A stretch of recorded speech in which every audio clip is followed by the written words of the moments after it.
Melchizedek is an intriguing character who appears briefly several times in the Bible before disappearing. Although he is mentioned a few times, he remains a mysterious figure in the stories of Abraham in the book of Genesis and David in the book of Psalms. So let's dive into this video to learn more about him. He first appears as the king priest of Salem. In Hebrew, his name translates to King of Righteousness or Righteous Kings. He appears in the book of Genesis, chapter 14, which is itself a bit of a riddle. The Bible describes a world war led by Abraham against 4 great kings in the north of the land of Canaan. In the story, Abraham is portrayed as a military man with a large and strong army, which is unusual. After the war, there's a one-time meeting between Abraham and Melchizedek. He brought out bread and wine and blessed Abraham. The Bible doesn't tell us much about him, where he came from, or to which group he belonged. From the Bible, we understand that Melchizedek was a spiritual person of known and respected stature at that time. Abraham honored him and gave him priestly gifts, acknowledging God's role in delivering his enemies into his hands. This mysterious figure, born circumcised and a king in the place where the temple was later built, remains an enigma in biblical history. Some commentators even suggest that he was the son of Noah, blessed by God, and held a special role in teaching the Torah to Abraham.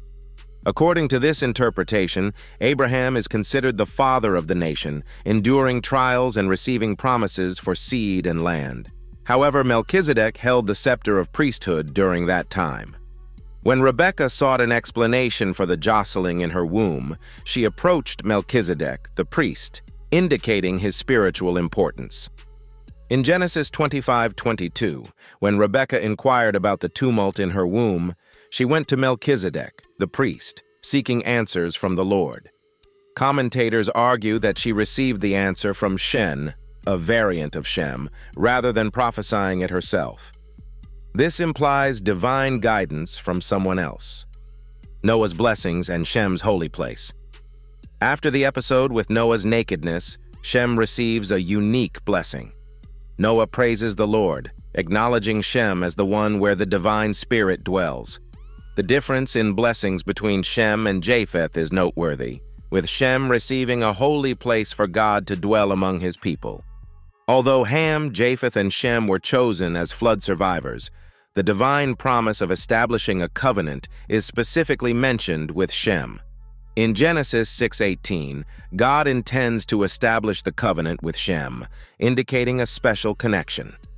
Before any sin occurs, God blesses Noah's sons, including Shem, Japheth, and Ham, without any distinction. God desires their increase without differentiation, emphasizing equality between the three. This blessing is given before any sinful actions take place. In Genesis 9:8-9, God explicitly establishes his covenant with Noah and his sons, including Shem. This further emphasizes Shem's inclusion in the divine covenant, on an equal footing with Japheth and Ham. Post-flood events, Ham and Japheth.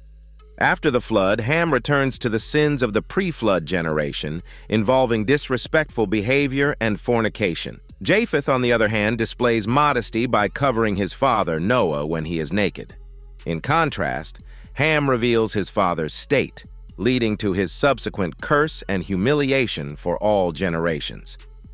Despite Ham's wrongdoing, God desires to make a covenant specifically with Canaan, who is destined to commit sins. The land of Israel, referred to as the Land of Canaan throughout the Bible, holds significance, even though Canaan is cursed. According to some commentators, Abraham's slave Eliezer is identified as Canaan, the son of Ham. This connection explains Canaan's deep involvement in the growth of the Israelites, as evidenced by Abraham entrusting him with finding a match for Isaac. Shem's longevity and lineage. Shem, living for 600 years, is mentioned in both the book of Genesis and the Chronicles. At the time of the flood, he was 98 years old and stayed with his family in the ark. Shem's descendants include Elam, Usher, Arpachshad, Lud, and Aram, attributing fatherhood to various Middle Eastern peoples, forming what is known as the Semitic nations. The Bible attributes the fatherhood of the Semitic nations to Shem, encompassing various Middle Eastern peoples like Assyrians, Elamites, Persians, and Syrians. This group also includes Jews and Arabs, who, according to the Quran, trace their lineage to the sons of Ishmael, descendants of Abraham.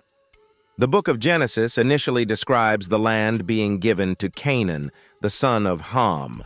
However, the book of Jubilees alters this narrative, portraying the land as the inheritance of the sons of Shem. The chronological description shifts, suggesting that Canaan wrongfully usurped the inheritance from Shem. In interpretations, Shem is considered a scholar close to God, and figures like Abraham, Isaac, and Jacob are said to have studied at the place of Torah study associated with Shem and Eber.